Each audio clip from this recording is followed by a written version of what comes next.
Hello, good afternoon from Atlanta, Georgia. My name is Preston Adler, and this is going to be my reading journal for week 5, and it's parts 4 and 5 of The Secret Life of Groceries by Benjamin Lohr. So let's get into it. I really enjoyed the readings for this week. For part 4, I really found it interesting that they kind of uncovered the exploitation of different laborers in various industries in the food industry, from farming to sea farming to working in the factories to trucking.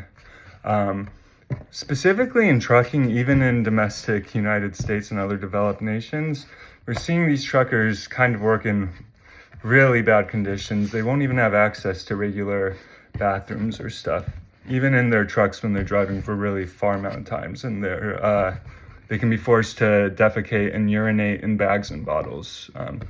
As gross as it is to hear, it's the reality.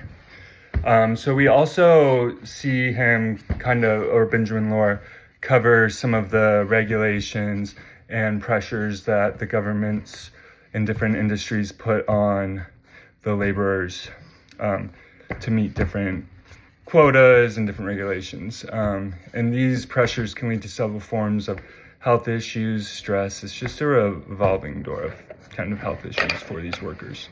In part 5, I found it sad to read about the conditions that people live and work in globally to provide secure supply chains for the developed world. We learned that Thai workers are essentially trafficked and forced into brutal conditions for low costs. And like I just said, this is all done in the name of low cost for consumers in the domestic United States and other developed countries. Grocery stores are ultimately prioritizing cost and efficiency over human decency. And they go to great lengths to cover these things up. And this reading journal actually brought me back to the assignment we did on the grocery store observation. And I remember being in the grocery store. I went to Kroger. It's kind of a Southeast chain in the United States. And in the produce section, they had pictures of local farmers that provided the produce to that specific grocery store location.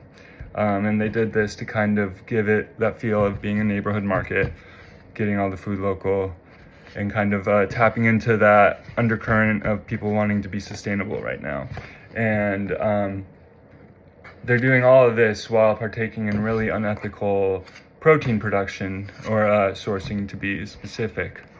And so this also ties into the reading on shrimp that we did, and it kind of goes into the history of the interconnectedness of the Asian and American seafood farming markets, and kind of goes over how, in the name of cost savings and max profits for the higher ups in the companies, they kind of discuss how this is really negatively impacting the workers. And this ties into the shrimp farming practices that are discussed in The Secret Life of Groceries. So anyway, thank you for this week, and or for watching this week's reading, and I'll see you next week. Thanks.